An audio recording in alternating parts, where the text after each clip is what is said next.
ce qui s'est passé le 17 avril à Côte-d'Ivoire, sur la frontière, pour tout le monde qui parle en Côte-d'Ivoire, c'est un espace de zone franche qui crée plus de 5 000 emplois à des travailleurs haïtiens dans le secteur textile, qui est basé entre Wanamètre et Dahabon, et qui là qu'a développé, et aussi qui a des espaces de rencontre, qui ont un espace, qui ont un hôtel, etc., et qui est capable aussi, qui servit ils ont un espace neutre pour la rencontre des deux délégations. Je pense que ça a été un pas important, parce que les deux pays ont décidé de briser la glace, après une période vraiment d'hibernation de ces relations, en période assez longue. Je pense que ça a été une très bonne chose. Et comme je l'ai toujours dit, entre ces deux républiques, il faut qu'il y ait un dialogue constant. Un dialogue constant en dépit de nos différends. Mais nous sommes condamnés à travailler ensemble, à avoir des relations cordiales et aussi pour travailler dans l'intérêt des deux peuples. Et nous ne sommes jamais pas indifférents. Mais l'essentiel, c'est de se mettre à la hauteur de nos prédécesseurs comme des hommes d'État responsables qui ont pour mission de défendre les intérêts nationaux. Très bien. Ok, d'accord. Merci, Monsieur le ministre, pour les propos combien élogieux et pour marquer la présence d'Ariana. Je vous remercie en pile parce que en triomphant, Ariana Miladjo n'a pas gagné seulement un titre. Elle a offert à Haïti un moment de fierté nationale. Elle a rappelé au monde que la jeunesse haïtienne possède une force immense, capable de briller sur toutes les scènes. Alors, notre première question, Monsieur le ministre, Monsieur le chancelier, ancien ministre, toujours diplomate, comment interprétez-vous la portée réelle de cet accord signé au parc industriel Côte-d'Ivoire et en quoi marque-t-il une rupture avec les années de tension entre Haïti et la République dominicaine? Bon, la rupture, il y a eu effectivement une rupture parce que ça a trop duré, comme je l'ai toujours dit dans la publication. Et il fallait trouver un espace de négociation, un espace de dialogue pour, je dirais, raffermir, du moins pour réchauffer les relations bilatérales. Et je crois que l'accord, même quand c'est pas encore complet, parce qu'on ne peut pas parler d'accord total aujourd'hui et sans tenir compte les autres aspects, les autres défis des relations, de cette relation bilatérale. Et autre est la réouverture de l'espace aérien entre les deux pays et qui va permettre qui va permettre à des compagnies aériennes d'effectuer des vols entre Santo Domingo et Port-au-Prince ou entre Santo Domingo et Cap-Haïtien. Mais il y a d'autres défis, comme je l'avais dit. Il y a la question migratoire, qui est le point important. La question migratoire, il y a la crise, la sécurité frontalière, et la question de sécurité, c'est-à-dire qui est aussi un aspect de la sécurité nationale des deux nations. Et aussi, il y a la coopération commerciale. Et même quand il y a un déséquilibre commercial entre les deux pays, mais on doit se rendre compte que Haïti utilise généralement cet échange commercial entre les deux nations comme principale source d'importation. Et c'est pourquoi que nous pensons, même quand il y a eu cette rupture, il y a eu ce froid, mais le commerce, la ville dominicaine a beaucoup bénéficié de cet échange commercial. Mais je pense qu'il fallait trouver un moment pour réparer ces factures et voir comment avancer ensemble. Parce que là où nous sommes aujourd'hui, nous avons besoin de toute les coopérations. Et nous devons être beaucoup plus pragmatiques dans nos choix et diplomatiques, certes, mais aussi essayer de raffermir, de renforcer les relations bilatérales Et on ne peut pas chercher à renforcer des relations bilatérales avec des pays assez lointains.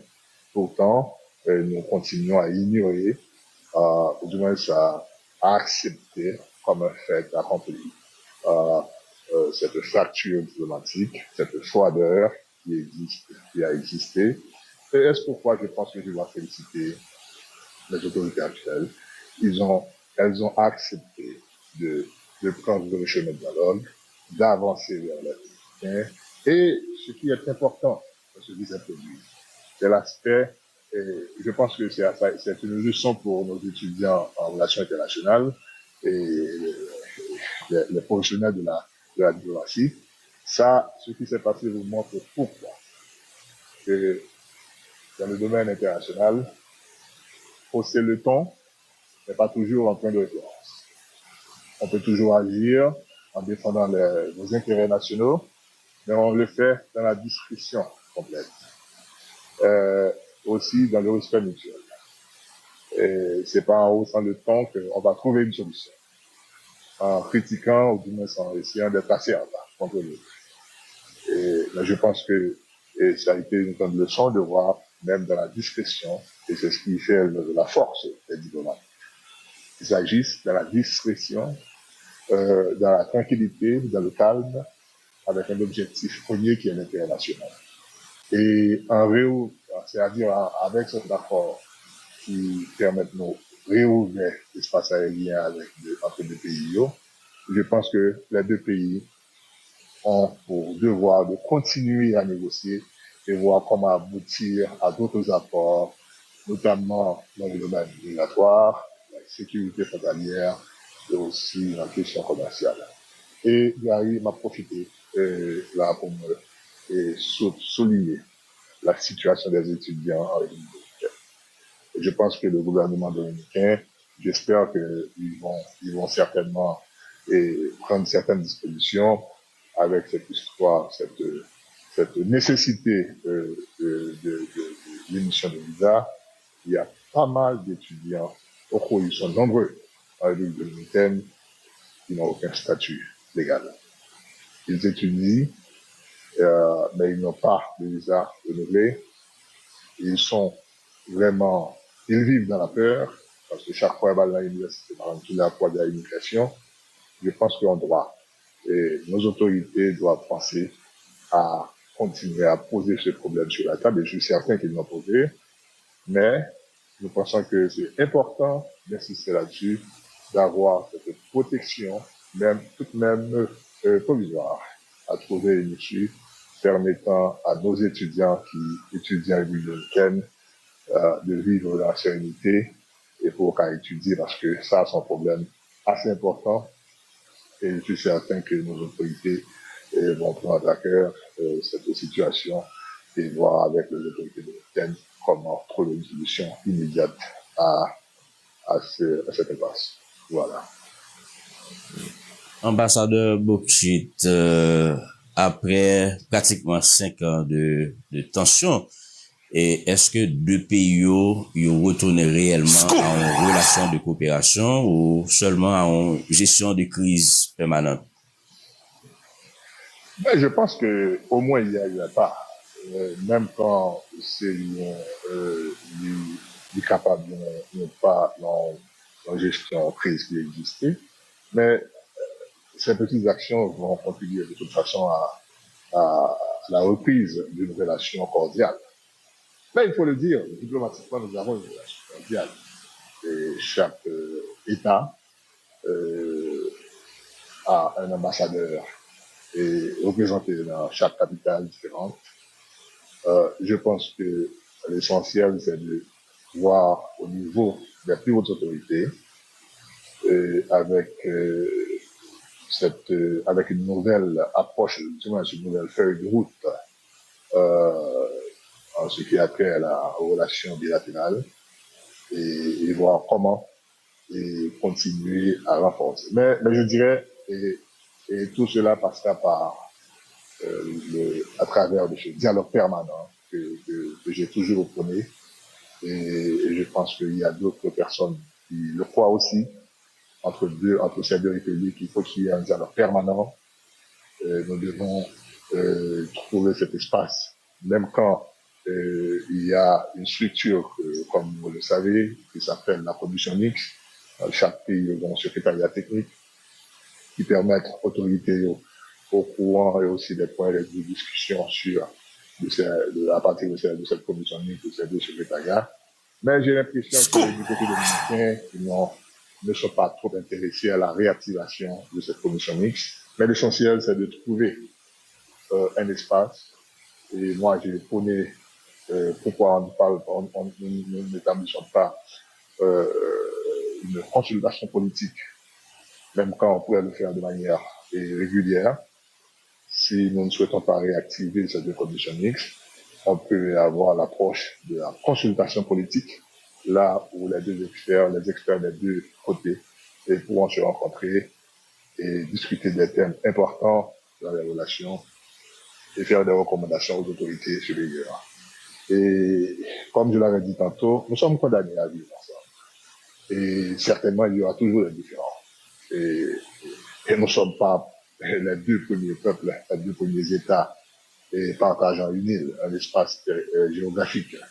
Et il y a d'autres pays qui se trouvent dans cette situation géographique. Mais en ce qui nous concerne, nous partageons l'île avec la ville de Thème. Et il y a un fait historique, c'est que pour le moment, je prends le vent en termes de développement, en termes d'approche, en termes de gouvernance, en termes de stabilité. Mais nous autres, nous avons aussi le devoir de maison de travailler chez nous et en vue de créer un environnement politique beaucoup plus stable et d'attirer des investissements étrangers et de renforcer notre sécurité nationale. Et là, nous avons commencé tout gérer le problème migratoire parce que la bien moins de monde qui a déplacé par la République dominicaine. Est-ce que vous pensez que nous avons pour intérêt, nous avons pour devoir, pour le travail et chercher des moyens dans le cadre de ce dialogue pour renforcer et nous retourner à une coopération avec une relation beaucoup plus cordiale et qui pas aussi hostile comme l'était dans les 4 dernières années. Et même penser, est-ce que vous pensez que même quand ça, la réouverture de l'espace aérien, c'est quelque chose de positif, mais il reste encore beaucoup à faire.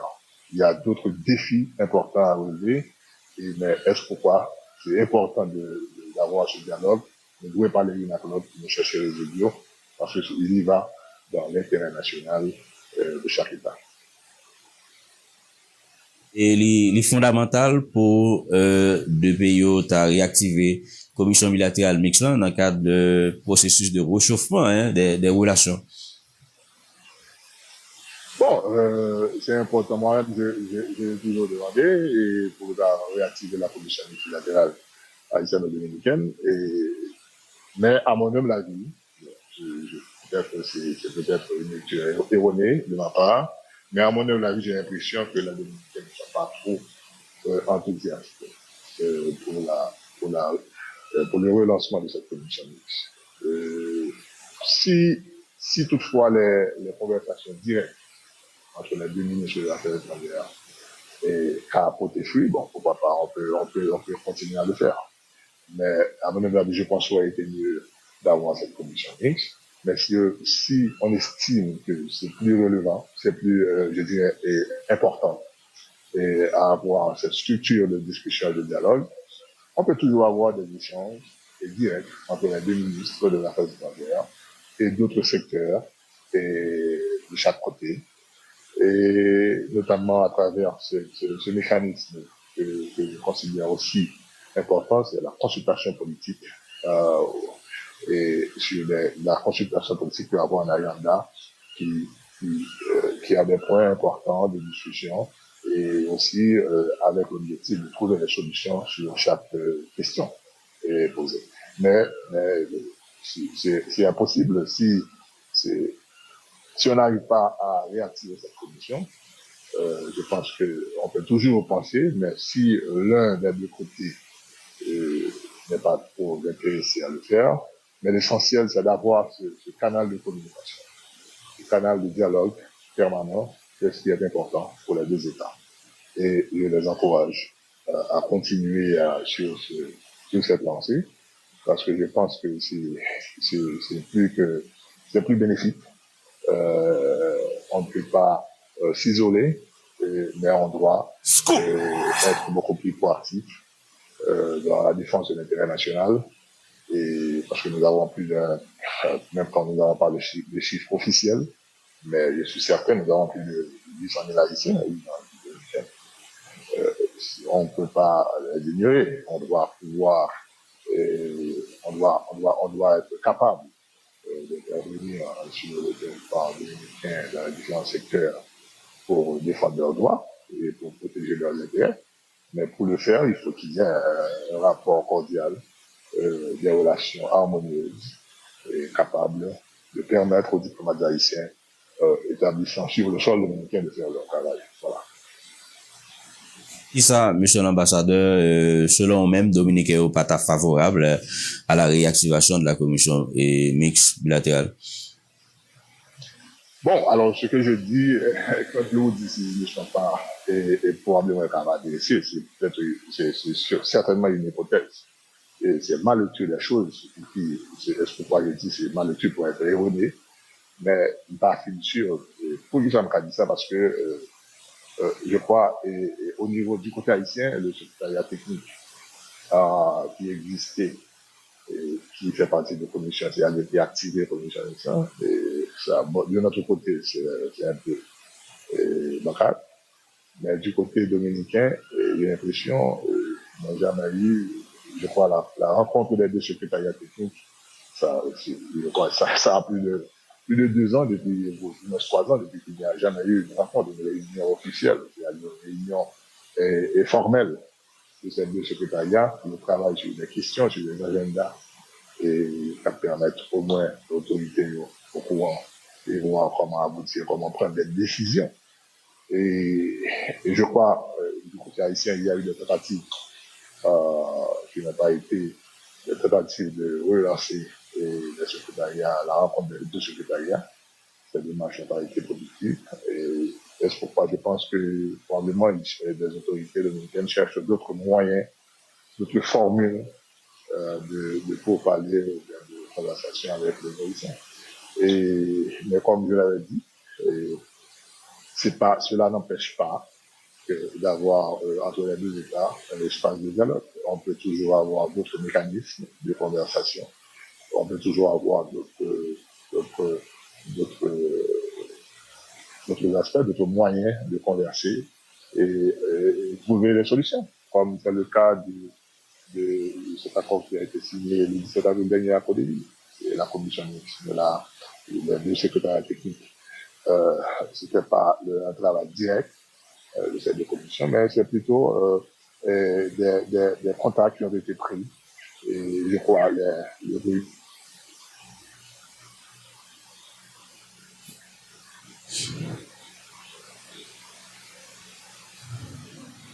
Et semblait nous perdu. Allô? Ils ont pu parler, discuter. Oh là, et nous, et tabzo que Haïtiens qui vivent en République Dominicaine, yo perdu 5 années de protection diplomatique. Est-ce que, jeudi, on peut attraper ce retard? Bon, certainement, on peut rattraper le retard, mais bon, 5 années, est-ce que nous avons dit 5 années, quand ils ont eu, quand nous avons eu la présence d'une ambassade, il y a eu des diplomates haïtiens sur place, mais probablement ils n'ont pas pu, de manière effective, réaliser certaines choses, et pouvant permettre à l'ambassade, du moins aux missions consulaires et papilles américaines, d'apporter le soutien. Parce qu'il y a eu une politique très agressive de la part des Dominicains, ce qui a fait du contrôle migratoire. Mais très souvent, tant bien que mal, nos missions consulaires et la mission diplomatique à Santo Domingo, elles ont pu quand même faire quelque chose, mais pas de façon, je dirais, régulière. Et c'est pourquoi je pense que l'essentiel, c'est de trouver de nouveaux moyens pour redynamiser cette relation et avoir un espace privilégié de dialogue pour poser les vrais problèmes et des discussions continues et aboutir à certaines solutions. Parce qu'il y a des solutions et à certains problèmes.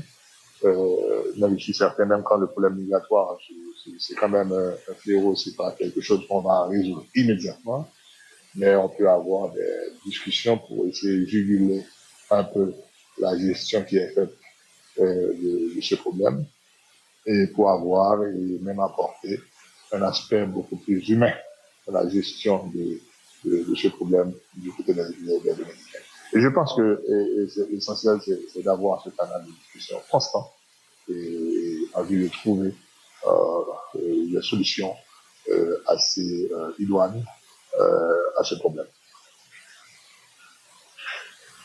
Alors, ça, est susceptible, j'en se dit là, pour porter une réponse avec déportation massive qu'on a faite dans la zone frontière. Bon,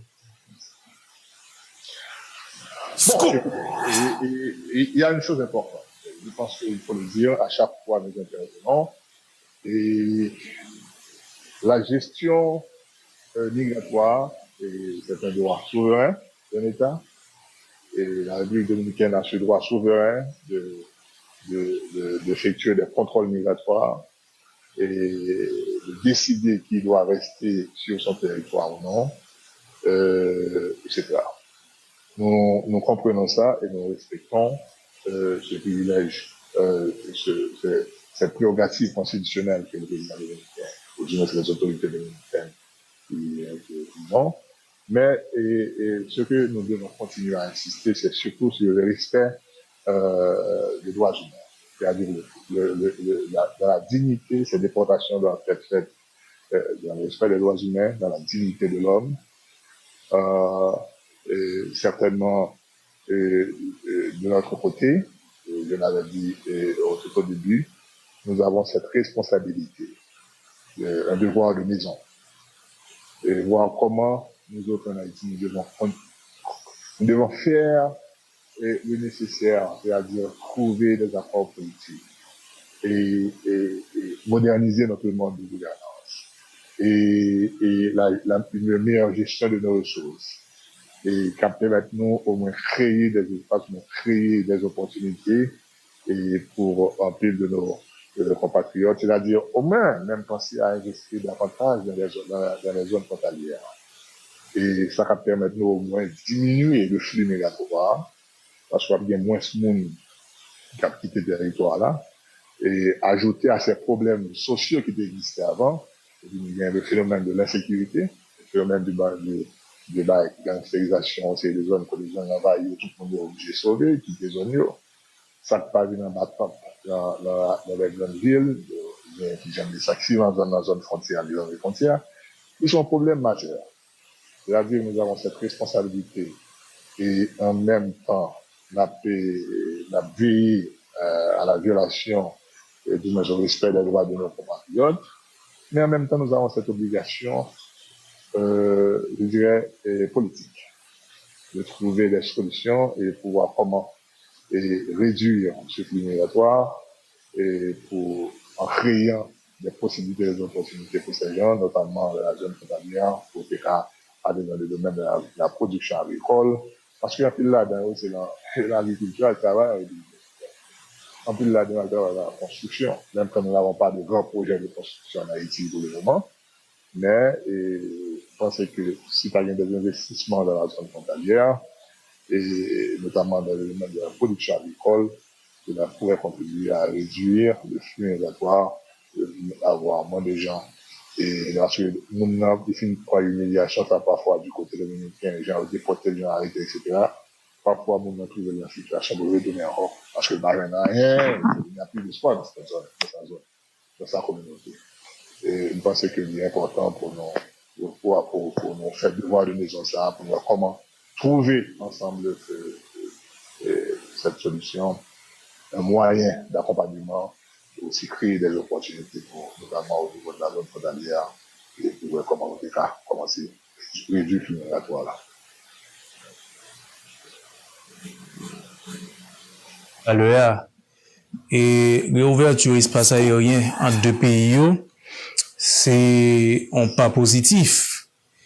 Mais selon même, l'accord n'est pas total. Est-ce que ou optimiste quant à la possibilité pour un accord total qui joigne entre Haïti et la République dominicaine, ou du moins, est-ce que optimiste quant à la possibilité pour relation entre deux pays, il à retourner de la normalité? Bien sûr, je suis optimiste que, comme j'avais mentionné tout à l'heure, l'accord, c'est-à-dire obtenir la réouverture de l'espace aérien dominicain, c'est quelque chose d'important. Cela va nous permettre aux Haïtiens d'avoir d'autres options, c'est-à-dire de voyager à Santo Domingo, d'aller en République dominicaine. Et si toutefois on Haïtien va voyager pour l'Amérique latine, il n'est pas nécessairement besoin de l'autre côté. Il peut aller à Santo Domingo pour l'Amérique latine, même pour aller vers l'Europe. C'est-à-dire quelque part, et c'est quand même, c'est un ghetto pour vous.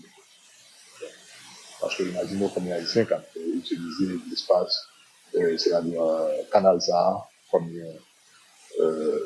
point de transit pour aller vers d'autres pays de l'Europe et aussi de l'Amérique latine. Mais il y a aussi un moyen important pour les investisseurs haïtiens, ou du moins pour les hommes d'affaires haïtiens, et qui parfois il y a aussi des officiels. Ils voulaient faire un voyage pour aller en République dominicaine, ils disaient parfois aller jusqu'à Miami, descendre à Santo Domingo, ou du moins aller vers le nord pour traverser la frontière, etc. Parfois c'est compliqué, parce que les bons apports comme ça obtenus, c'est important, c'est bien. Mais, comme je l'avais dit, je pense que il y a un accord qui est beaucoup plus global là. Probablement ça va prendre du temps. Il faut qu'il y ait des négociations qui doivent être réentamées et pour aller sur questions migratoires, parce que ce sont questions qui sont assez complexes, la sécurité frontalière, et parce que c'est assez important aussi. Et quand je parle de la sécurité frontalière, et on va retourner sur une proposition longtemps faite. Moi-même, je pense qu'il est temps, et comme je vois le ministre de la Défense, le nouveau ministre de la Défense, qui est un ancien militaire, il veut vraiment mobiliser les forces armées, mettre l'armée au service de la sécurité nationale, ou aussi la sécurité, on ne peut pas parler de sécurité nationale sans la sécurité frontalière. Je pense que moi, j'ai toujours opté pour une unité au sein des forces armées d'Haïti, la sécurité frontalière, pour déployer au niveau de la frontière. Je pense que c'est important pour nous faire. Je pense que c'est important pour notre alliés, et ça permet nous au moins d'une interface entre l'armée dominicaine et les forces armées d'Haïti. Pour les frontières, nous saluons, nous pensons que ça travaille partout. Mais la gestion de la sécurité d'une frontière, c'est jamais vraiment un travail gratuit. Je pense que les forces armées doivent faire, la supposée prendre des mesures pour commencer à déployer au niveau de la frontière. Tout à fait montrer qu'il y a des coopérations, du travail entre les deux armées qui doivent contribuer à la sécurité frontalière. Et ça a aussi contribué tout au contrôle du flux migratoire. Et je pense que très optimiste en ce sens. Et ils doivent continuer à discuter, à dialoguer et avoir ce dialogue politique pour traiter d'autres questions importantes.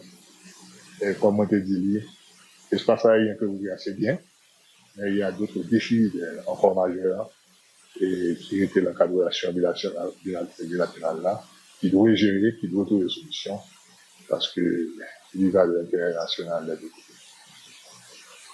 Moi, bien content, M. Bokchit, pour parler de aspect sécuritaire sous frontière là. M'ta pral pose question ça, m'ta demandé comment crise nous connaît en Haïti a.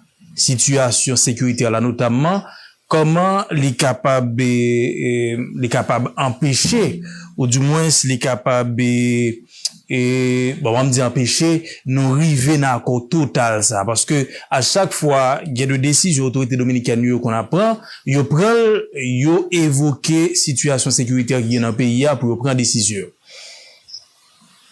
Bon, c'est la même chose que les autorités haïtiennes auraient pu faire si c'était une situation était différente à l'Union. Quand vous avez un espace frontalier entre deux États, s'il y a une menace de sécurité sur l'intégrité du territoire de l'autre État, mais certainement il va prendre des mesures. Il va prendre des dispositions militaires, des mesures de sécurité pour protéger l'intégrité de son territoire. Ça, nous pas qu'à ignorer ça et ne pas qu'à retirer ça la main comme mesure pour protéger le territoire. Mais nous autres, est-ce quoi que je pense? Et le déploiement d'une unité des forces armées d'Haïti sur la frontière, nous avons le travail conjointement avec le Polyfront, probablement, même si au fur et à mesure qu'il y a une transition des forces armées d'Haïti, qui prend contrôle total, et maintenant on apprend les policiers du Polyfront qui déjà ont expérience dans la frontière là, travaillent avec les militaires haïtiens, au fur et à mesure pour arriver à cette transition totale et du contrôle effectif de la frontière par l'unité des forces armées d'Haïti.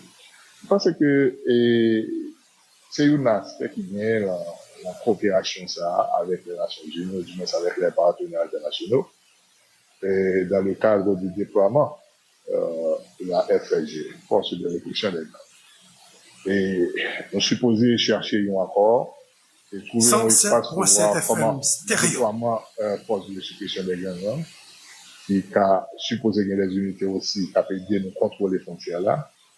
Et nos militaires vont pouvoir profiter de leur présence, profiter de leur expertise et renforcer leur capacité de leur capacité, leur expertise aussi pour nos militaires haïtiens pour bien contrôle effectif ça. C'est-à-dire à partir d'inter-échanges entre FLGA, Force de répression des gangs, et Cap Déploie et tout, qui suppose qu'il y a des unités de protection frontière, et établir des rapports comme il existait dans le temps. Il y a de très bons rapports entre l'armée dominicaine et l'armée d'Haïti. Je pense que maintenant, c'est essayer de retrouver cet espace de dialogue, de conversation entre les institutions haïtiennes et les institutions dominicaines pour, dans le domaine de sécurité, pour comment le cas établi ça. Et est-ce pourquoi que nous pensons que, une fois que nous commençons par des mesures et de notre côté pour sécuriser davantage les frontières, et nous pensons que les Dominicains ont besoin de sentir qu'ils ont une interface qui est l'armée et qui travaille de son côté pour protéger l'espace, la ligne frontalière haïtienne, et ou même de leur côté à faire parce que et donne qu'à changer. Les ouais, ils ont une volonté de la part de les autorités haïtiennes pour bien un contrôle effectif de la frontière. Parce que très souvent, c'est ça, c'est la réaction des Dominicains. Mais on prend des décisions pour fermer les frontières, pour déployer les militaires, parce que ils connaissent comme menace cap de et ils savent qu'il y a une faiblesse de la part des autorités du côté haïtien et pour avoir un contrôle effectif de cette frontière. Ils sont obligés par les mesures de protection. Mais s'ils se rendent compte que la volonté politique du côté haïtien et pour avoir un contrôle effectif de la sécurité frontalière en déployant des militaires avec la présence de forces de répression des gangs et des militaires haïtiens qui prennent contrôle au fur et à mesure qui viennent avec des mesures de sécurité pour renforcer la frontière, bon garantit que le comportement sera différent. Il faut rassurer, il faut toujours rassurer l'interlocuteur. C'est ça qui est important. Ambassadeur Boksit n'a retourné avec mesure qu'il y ait aux reprises des liaisons aériennes entre les deux pays, donc qui est indispensable pour deux pays. Pour qui ça, il a fallu attendre si longtemps pour nous arriver à prendre des décisions. Ça, et grand pile moun ka pose tête yo question tout, est-ce que mesure ça, c'est pas une mesure qui est essentiellement économique?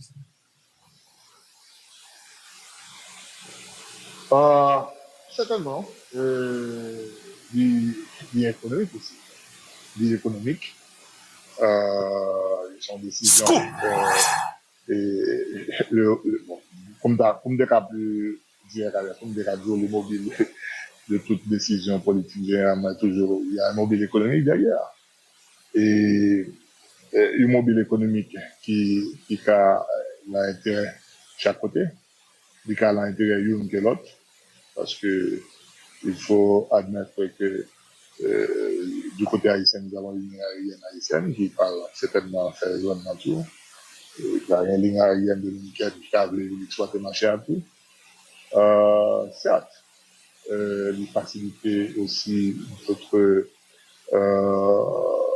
partenaires, ou du moins d'autres investisseurs, ou d'autres acteurs qui peuvent sortir dans l'Amérique latine, qui n'ont pas nécessairement besoin d'aller aux États-Unis pour descendre au Cap, pour aller Miami au Cap.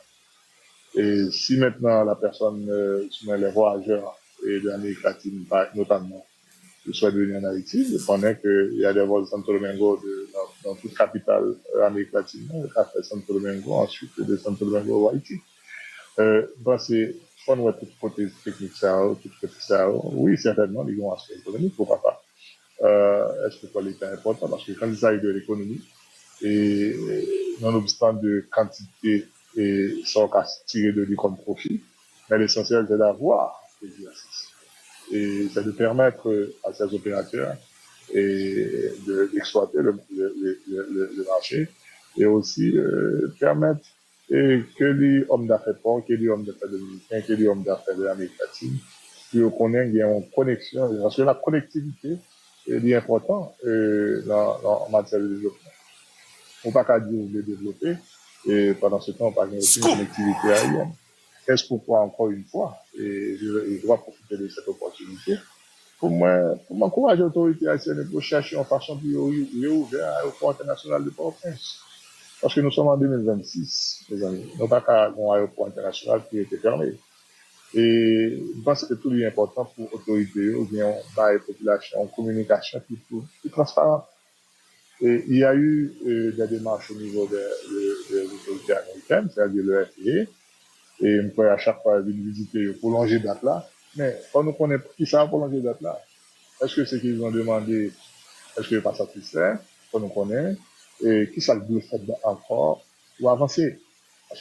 Parce que ça, ils ont retombé économique et le fonctionnement de l'aéroport que nous perdons.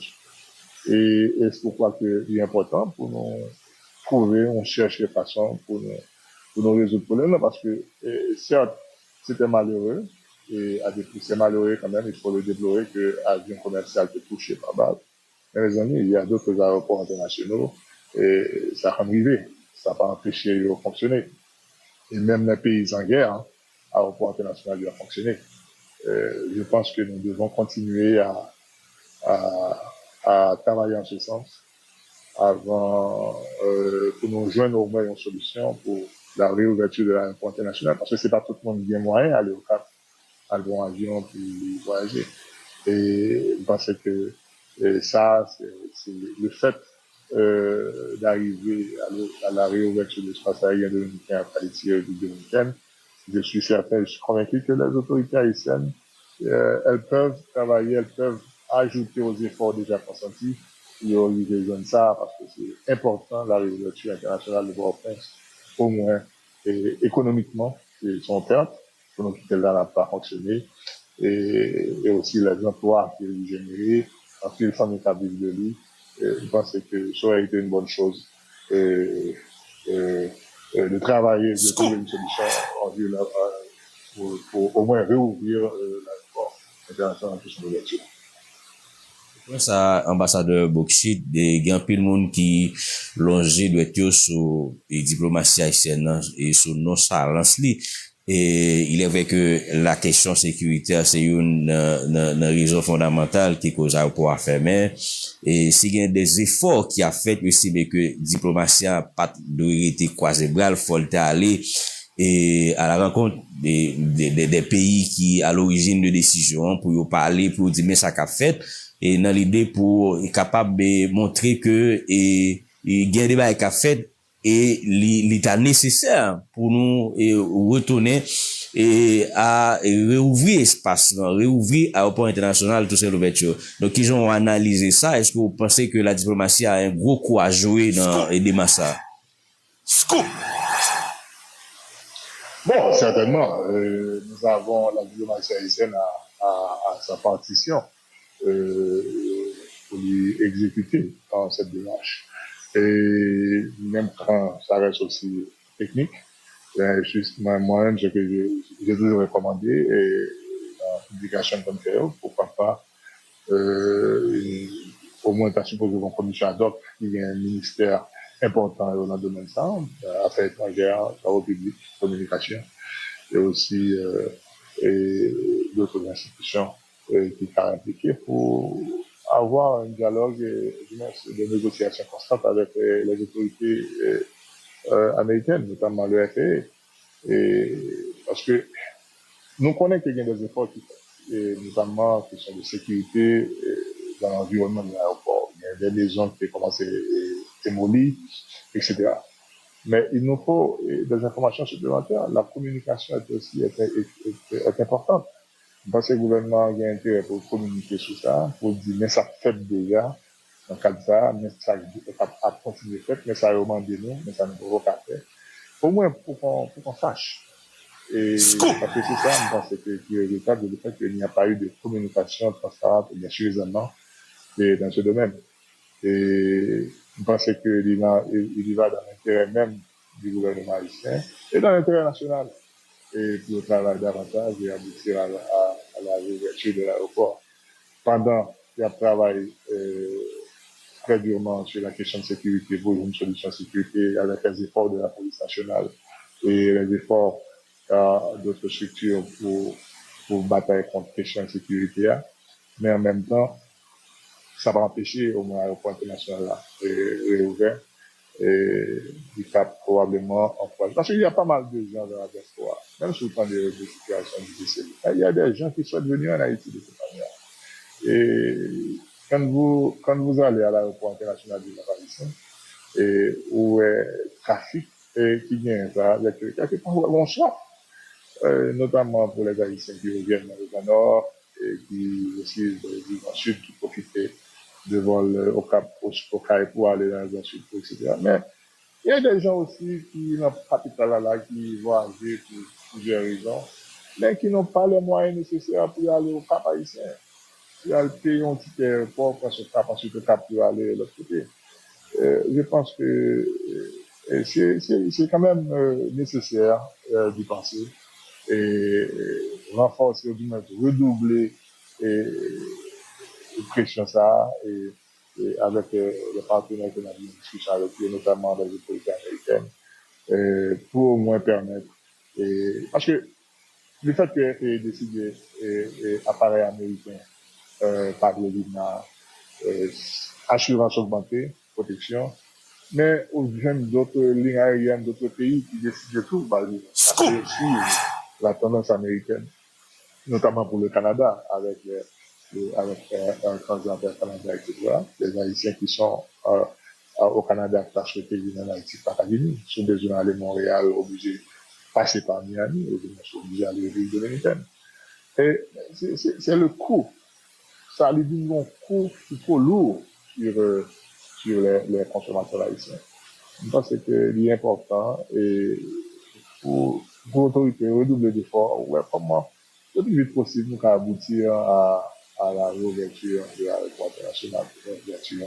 Donc, c'est là très bon, non seulement pour tout le monde qui travaille, qui mérite, qui besoin de travail, pour venir aux besoins de leur famille, et aussi pour l'image d'Haïti même. Parce que nous sommes en 2026, la capitale d'un pays, l'aéroport international, là, le seul aéroport international d'une capitale d'un pays, il n'a pas été fermé là. Pour ne pas chercher, pour ne pas donner une solution politique. Mais espérer que l'autorité travaille durement pour donner une solution, pour permettre l'ouverture à l'aéroport, parce que ce serait une bonne chose pour le gouvernement. Boksit, gen an pil moun ki wè nan desisyon sa, map tourne sou yon nan intervensyon yo, ki pale sou kote ekonomik lan. An pil moun kritike otorite yo, paske yo pense se le moment pour yo ta garder relation et commerciale entre deux pays ça yo. selon ou même, est-ce que l'état important pour pendant nous dans des marches pour nous reprendre dialogue yo, nous te ka tout garder tout question commerce entre deux pays yo, notamment sous question mauvaise qualité produit qui compte toujours à rentrer sous frontière yo. Bon, là, m'ka dit deux choses, mais dans la le monde, les interpréter le pour dire parce que m'a parlé, ou bien m'a parlé à travers Dominique. Et je pense que vous dire deux choses importantes, mais qui étaient quand même la responsabilité des Haïtiens. Ok, on parlait de est-ce qu'il n'est pas opportun pour profiter de cette occasion pour questions commerciales pour traiter. Mais au moins la ouverture de l'espace aérien, ça reste dans le domaine commercial. Et c'est quand même une opportunité qui fait un espace ouvert, qui permet de connexion, qui permet de voyager, aller retour, etc. entre les deux pays. C'est quand même une bonne chose. Mais la négociation au niveau du commerce, c'est-à-dire la négociation commerciale, c'est quelque chose qui, ça peut prendre un peu de temps, mais il est essentiel que nous glace là, nous briser la glace. Ça va permettre de nous avoir d'autres négociations, d'autres pour parler, d'autres conversations pour avancer. Et je suis certain que la prière aller. Et en même temps, je dois aussi souligner à votre attention, madame, c'est que au niveau commercial, et il y a un déséquilibre total entre Haïti et la ville dominicaine. Parce que le niveau de la production haïtienne, c'est quasi zéro avec non seulement la sécurité, mais avec la situation sécuritaire qui vient un peu du côté d'un pays, hein, parce que pas produire rien pour exportation vers la ville dominicaine, par exemple. Il y a d'autres domaines qui te quand probablement permettre l'échange, mais avec la situation haïtienne, pas bien. C'est-à-dire, nous avons une relation commerciale totalement déséquilibrée, comme pas du 99-1. Mais l'essentiel, c'est que, comme je l'avais dit tantôt, nous avons un devoir de maison.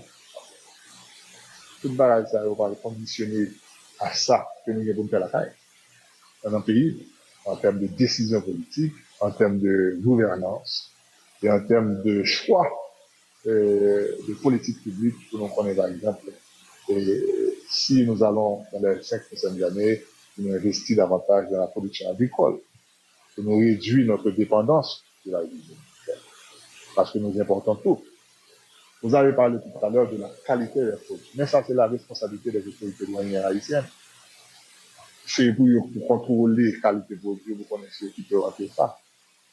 Mais le problème c'est que je visite la frontière de Bahabon-Wanamé de manière souvent, et je me suis rendu compte qu'il n'y a aucun contrôle douanier dans la zone. Et le contraire, c'est que si les Haïtiens souhaitent entrer en République dominicaine avec certains produits haïtiens, pas de contrôle sur eux. Mais nous autres, nous n'avons aucun contrôle. C'est-à-dire, avec la situation du marché binational, on va regarder quantité de produits qu'on peut caresser, et il n'y a aucun contrôle, ben on doit s'attendre là-dessus. Moi, je pense que c'est d'abord, il revient à nous autres Haïtiens, les autorités, de prendre des décisions pour renforcer la structure et de contrôle sur les frontières, de la poste frontalier, et à permettre nous au moins la douane de travailler pour rassurer de la qualité des produits, de s'arroyer, etc., etc. Et ça va permettre tout, à notre niveau sécurité à frontière, ça va permettre de combattre tout la contrebande. Et parce que, bien, est-ce pourquoi que même toujours en publication comme ça, on a parlé de coopération avec la force de sécurité et répression des gangs, d'une toute force onusienne ou non onusienne qui est en Haïti. Donc, à toujours travailler avec lui pour nous comment nous avons des moyens pour de coopération pour renforcer le contrôle.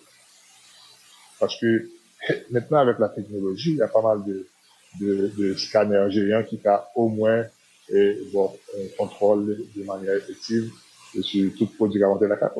Mais je pense qu'il faut qu'il y ait aussi, il faut nous concentrer pour nous faire des investissements importants dans la zone frontalière, restructurer espace de contrôle mieux, contenir les douanes, contenir les législations, etc., contrôle ça. Ensuite, on l'autre visage, avoir des investissements dans ces zones à permettre au moins et montrer partenaires en FASTA que nous plus ou moins sérieux dans cette affaire. Je pense que C'est ça, c'est comme ça que nous répondons. Responsabilité à lui d'abord, responsabilité haïtienne à ce niveau-là. Ambassadeur, en font qui était République Dominicaine dans un moment. Et je dis à la, monsieur l'ambassadeur, et Haïtiens yo en pile côté yo dans le monde là, yo tourne ça n'ta carrelé on pestiféré. Donc y a couru de nous partout. Et la République Dominicaine n'a couru de nous là, vient déporter nous et porter nous dans cante, vient na gen papier la paquet. Sous frontière aux États-Unis et il y a couru de nous. Maintenant, récemment, moins information sur question Canada qui m'a dit tout demandeur d'asile qui m'a dit demandeur d'asile pour commencer à chercher un côté et mettre quoi yo. Donc maintenant, je dis qui orientation t'a supposé bail à diplomatie nous pour empêcher moun qui a couru quitter pays a yo fait face avec type de situation ça au diplomate. Bon, écoutez, ça, comme je disais tout à l'heure, c'est un problème, je pense qu'il y a deux problèmes. C'est un problème social, c'est-à-dire le fait que nous avons un pays qui est totalement dénudé, il n'y a pas d'investissement étranger, il n'y a pas de travail, etc. Ils sont à la recherche d'opportunités. Deuxièmement, c'est la sécurité. Dans une situation où il y a pile de monde obligé de quitter carrière, quitter quartier, quitter zone, et bon, man, un programme qui est le Biden, ça va permettre plus de 300 000 personnes de voyager et aller bénéficier du programme Biden. Maintenant, il y a un contexte politique qui est totalement différent aux États-Unis et qui vient certaines velléités pour nier l'existence du programme Biden, même quand son programme est légal, et ces gens ne sont pas vraiment des illégaux. Mais la nouvelle politique migratoire de la nouvelle administration, ils ont l'autre approche. Ils considèrent que ce programme a été un programme et qui a été contrôlé de manière piteuse, qui n'a pas vraiment été un contrôle effectif des gens qui rentrent aux États-Unis. Mais ils voulaient porter en correction. Bon, écoutez, comme moi je disais tout à l'heure, depuis ces contrôles migratoires, depuis ces questions migratoires dans l'État, il n'y a pas qu'à nier le droit ça pour gérer. Mais l'essentiel, c'est à ce qui a fait nos compatriotes aux États-Unis. Heureusement, il y a des groupes de pression, notamment de protection des droits humains et d'autres secteurs de la société civile.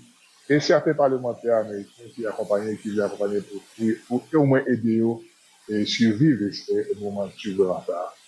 Mais, en même temps, faut pas demander des diplomates là faire des miracles. Ils ont servi un pays qui a des problèmes institutionnels là. L'essentiel au niveau ça, les diplomates n'a rien que à chaque fois, il y a alerté sur une situation de violation de la monde pour les intervenir. Pour voir comment l'État a apporté des protections d'une assistance consulaire. Et c'est ça, les limites à faire. Parce que le diplomate ne veut pas se mettre en foi devant l'administration, devant les autorités d'un pays quelconque. Il s'agit du contrôle migratoire, ou du moins de la gestion, qui sortit, le contrôle migratoire, comme on a dit, sont éléments de souveraineté nationale. Et tout simplement, son unique devoir, c'est d'apporter l'assistance consulaire et les autorités de leur côté, qui ont intervenu auprès des autorités de ce pays, pour dire, écoutez, il y a un problème, et comment peut-on trouver une solution bénéfique pour les deux pays, et comment peut-on gérer ça?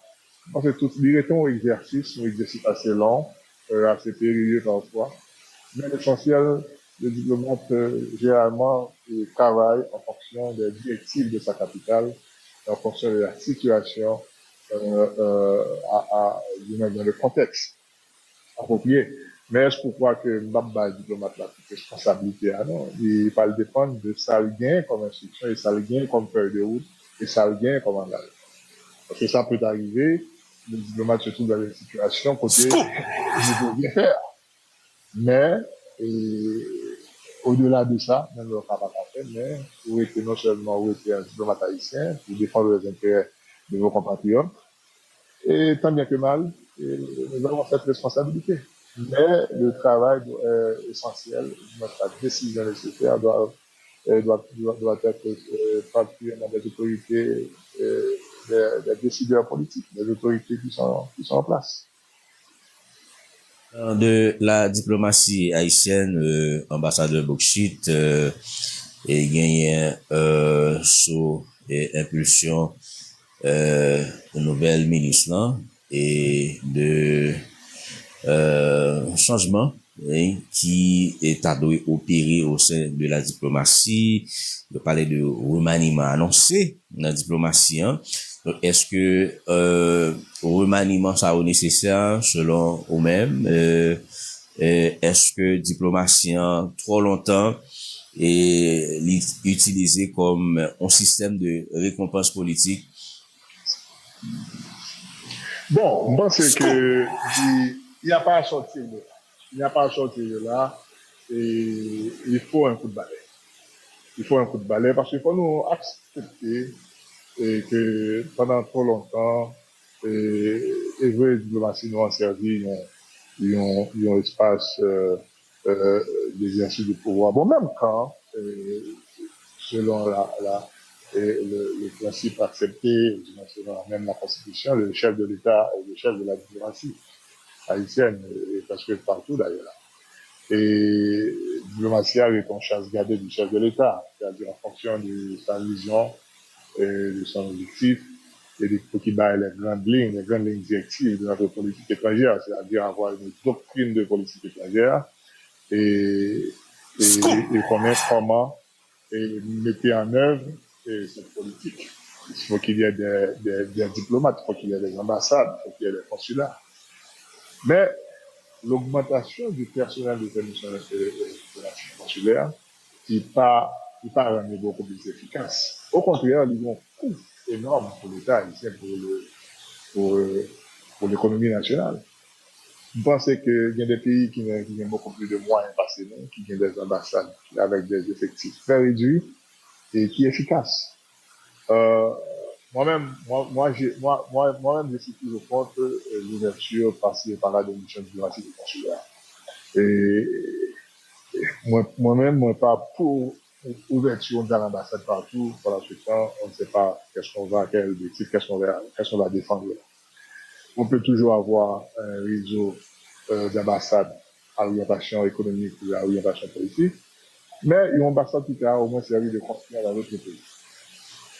Par exemple, quand j'étais ministre, et une objectif que je disais qui était commencé là et résultat, c'était bien notamment vis-à-vis de l'Afrique.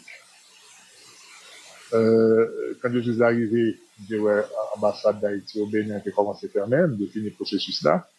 Mais j'avais proposé au président, pourquoi pas avoir une seule mission diplomatique en Afrique, notamment à Addis Abeba, au siège de l'Union africaine. Et à partir de là, la mission permanente d'Haïti auprès de l'Union africaine pourrait avoir des relations avec les autres 57 pays d'Afrique à partir de cette mission. C'est-à-dire avoir une mission, une seule mission en Afrique, avec une orientation vers les autres pays d'Afrique, d'avoir un chef de mission avec avec quelques diplomates chevronnés, qui est responsable des pôles géographiques dans l'Afrique là, qui va permettre une coopération beaucoup plus avancée. Mais moi-même, je ne suis pas pour on a fait ouvrir ambassade, dans mon job certes, mais on ne peut pas payer après 3-4 mois, on ne peut pas payer des diplomates et à vivre à l'étranger. Moi, c'est que ça ne vaut pas la peine pour nous faire nos exercices comme ça. Est-ce pourquoi et aussi remplir nos missions diplomatiques et consulaires avec des gens qui parfois ont à faire, qui parfois des gens qui n'ont jamais de travail. Moi, c'est il faut qu'il y ait au moins pas nous il y a un moment pour nous y arriver. Il y a des jeunes au niveau du ministère des Affaires étrangères qui a en formation, qui a formé à partir de l'académie diplomatique en France. Et jeunes à très souvent été diplômés au télévision, ils n'ont jamais eu l'opportunité d'aller faire des services extérieurs. Et pourtant, et mission ça eux-mêmes, c'est l'autre monde qui n'a aucune formation parfois qui vient qui a rempli mais sans résultat. Moi, je pense que le moment est venu, si les autorités actuelles commencent à le faire, je pense qu'on doit le faire. On doit réduire au maximum le personnel diplomatique et aussi trouver des moyens à les rendre beaucoup plus efficaces. Et parce que non seulement l'intérêt pays pour économiser, mais aussi au cas il y a des missions réduites mais qui efficaces parce que nous avons des gens qui préparent, qui connaissent ça faire mettre là-dedans. Je pense que c'est nécessaire. Il faut que nous moins politiser. Ça peut se faire, même quand cela prendra du temps, mais on peut avoir cet objectif, politiser moins le service diplomatique et avoir beaucoup plus de professionnels et préparés dans nos missions diplomatiques et consulaires. Peut-on réellement, monsieur l'ambassadeur, moderniser la diplomatie en révoquant des centaines d'agents sans affaiblir davantage l'appareil diplomatique? Bon, parfois c'est très souvent, parfois c'est révocation. D'abord, notre principe, on doit mettre on doit faire accepter par les diplomates. Un diplomate qui doit connaître que quand vous allez en poste, on va là à vivre, on va en poste éternel. Et il faut qu'il y ait le principe de rotation. Vous savez que vous partez aujourd'hui, 2 ans, 3 ans, vous revenez au service central. Vous venez voir expérience au temps, vous venez continuer avec le ministère. 2 ans après encore, vous repostez dans le. C'est-à-dire avoir cette rotation constante et qui permet nous diplomates de prendre beaucoup plus d'expérience, à mieux préparer et en même temps, nous pas qu'on a besoin capable de réduire l'influence politique. Non, la diplomatie, nous pas bien capable. Parce que le chef de l'État, qui est le chef de la diplomatie, il est l'élu, et notamment les ambassadeurs. Au pas qu'à dire chef d'État, lui, choisir tout ambassadeur comme des diplomates de carrière, non. Le chef de l'État peut choisir les ambassadeurs des différents secteurs. Mais l'essentiel, c'est structurer les missions diplomatiques d'une façon telle, leur structurer et même quand il y a même quand il y a des influences politiques, mais il y a des diplomates chevronnés de carrière qui accompagnent ce chef de mission, cet ambassadeur qui n'est pas de la carrière, qui n'a aucune expérience diplomatique, mais qui est là comme un représentant politique, qui est le représentant du chef de l'État, qui n'a pas nécessairement besoin de diplomate. Mais les cadres inférieurs qui rentrent dans la structure mission, c'est pas qu'à n'importe qui. Donc, c'est qu'ils ont une formation, par exemple, et bon, bah, il y a toujours de master. Maintenant, nos relations bilatérales avec la ville. On peut pas se permettre, en 2026, d'avoir des diplomates, je veux dire, diplomates entre guillemets, postés en République dominicaine, sans c'est des gens qui parlent aucune notion de l'histoire dominicaine, de l'histoire de nos relations bilatérales. Donc ça, c'est la responsabilité du ministère des Affaires étrangères pour bien de manière constante des formations qui permettent des historiens, des cours de mise à niveau pour nos diplomates dominicains. Parce que la première règle d'un diplomate qui est accrédité dans un pays, c'est au moins d'avoir, même de manière minimale, une connaissance de manière générale sur l'histoire et la culture de ce pays. Mais trop souvent, nous avons des diplomates accrédités dans certains pays qui seulement ont la revenu son job, son salaire, mais sans avoir aucun objectif. C'est pourquoi, dans cette nouvelle approche, il faut qu'il y ait une feuille de route claire à chaque mission. Et même quand cette feuille de route peut être modifiée au fur et à mesure en fonction du contexte, en fonction des événements, mais l'essentiel, il faut qu'il y ait quelque chose et qu'on doit attendre de ces diplomates. Là, qui exige au moins travail et même venir avec des expériences additionnelles, ça permet au moins un service central qui fonctionnel, qui est efficace. La révocation des gens, le renvoi des gens, certes, est nécessaire dans certains cas, mais il faut aussi voir, et lors de football ça, il faut prendre des précautions pour il y a fonctionnaire chevronné qui est nécessaire pour le bon fonctionnement de cette mission. Il faut voir comment au cas écarté au du lot. Faut lui pas un coup de balai, ça pour son arrimage, ça passe facilement. Je pense que cela doit être beaucoup. Merci beaucoup, monsieur le ministre. Non, s'il vous plaît. Je concentrer sur la chose. Bon, je pense que nous avons beaucoup parlé aujourd'hui et ça a été vraiment un plaisir d'être avec vous ce matin. Et espérons que les deux autorités des deux pays vont continuer à négocier, à parler, à avoir un dialogue constant. Et au moins dans l'intérêt national de chaque État et pour harmoniser les relations. Et moi, c'est ça nous souhaiter. Et je suis très optimiste en ce sens. Nous devons continuer à parler, nous devons continuer à travailler ensemble. Et parce que nous partageons l'île, nous devons vivre harmonieusement. Merci beaucoup.